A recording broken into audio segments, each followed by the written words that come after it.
gås og ænder og gæstægge. Men det var upraktisk med de lange, smalle marker, der førte ud, og de skulle alle sammen have noget godt derovre, noget godt derovre, så det var et farligt løberi, ikke?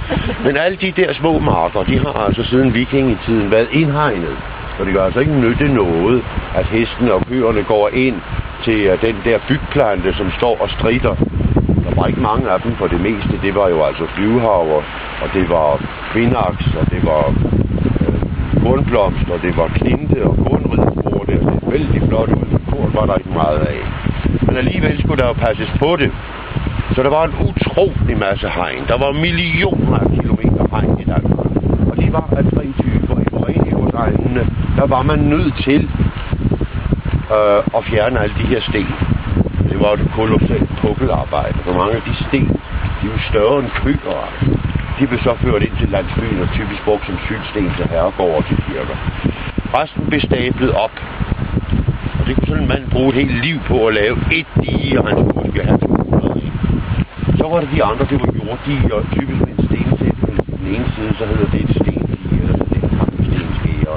Og grøfterne, det er for, at det skal blive mere umuligt for koen at komme over. Ikke? Det kan være grøfter på begge sider. Hvis kun er på den ene side, så kan man se, til hvilken side koen gik. Man gøre noget ekstra om på voldene der, for ikke at bygge alt for meget. Det var hårdt med træspader i det her jord, ikke sandt? Og det kunne gøres om vinteren, når der ikke var afgrødet alt. Det ikke er så nemt, vel? Så kunne man lave gæstethegn. Stort set alle skove i Danmark var indtil for 70 år siden som stævningsskov, gæsteskov, græsskov, hvor man i en 30-årig omdrift, alt efter hvis det er passet, så er det 12-årig omdrift, hvis det er lind, så er det 80 år, hvis det er så er det 200-årig omdrift. Der fælder man det hele. Så er det sådan, overskoven var altid tilhørt kongen, som så havde sine lensmænd, ridderne, til at holde opsyn. Og det at forgribe sig på overskoven, det var altså bøger en uanset størrelse, de medførte dødsstraf. Men de andre havde retten til at bygge gæsteshegn. Og der blev hvert år bygget millioner af kilometer gæsteshegn i Danmark. Det var så nogen, der gik ud og ind. Nu er det kunne hjælpe med blevet populært igen heroppe. Altså, det kan jo ikke holde, vel? Nej, så gik man over til noget nyt, og det er så det, jeg lige forsker i øjeblikket, for jeg undersøgte kolossalt mange hegn. Det viste sig nemlig en gang, jeg var på Oxford. Der var der nogen derovre ved de gamle mænd, der havde fundet ud af, at hvis de gamle hegn der langs de små veje, de havde et vist antal løvarter per løbende kilometer, løvtræer og løvbuske, så kunne de korrelere sig til hegnenes alder ud fra de gårdes alder, som de var enemærkediger for.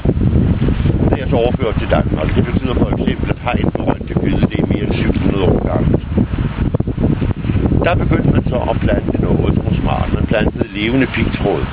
Det viser sig nemlig, at alle de her pigtarter, de er overrepræsenteret i de her gamle hegn. Det er altså ikke de er også denne her, den stikker det meget, når den ikke har blandet. Så er det også sådan noget som fritorn, og så er der alle brugtbærerne, ikke sandt? Og så er det kræ, hvis rodskuden jo er bevæbnet. Der er en overrepræsentation. Det kunne man så kalde for levende pigtråd, det hedder artiklen. Der er altså mange slags hegn, og det jeg vil hen til, at nogle af de ældste hegn ved kysterne, det er en helt speciel slags hegn. Der var tusindvis af kilometer. Jeg har set dem 7 steder i Danmark, nu findes det kun 1 sted. Det er tangdiger. Der er ikke bygget af tang, men af ålegræs. Og de bedst bevarede, de står ude i Ebeltoft, der er de faktisk fredet, og der er ikke ret mange lastbiler, som kører ind i dem ugenligt. De kører stærkt der. Men de er cirka så brede her, og cirka op til 3,5 meter høje. Og beklædt med den her, så kom vi endelig til. Altså. Så bliver jeg så træt af det, eller hvad? Ja, jeg tror, at det er en gammel kulturplads. Nu kommer vi til Møde. Det var det hedder Bukketorn, Lycium Europaeum. Ja. De har så også været de her tangdiger overalt i hele landet med væk. Men jeg har i gamle dage set dem både på Sprogø og på Lave og på Tulø og i Juelsminde og et par steder mere. Men der er de helt væk i dag, og det er de alligevel ikke. For så er de dækket af den kal her.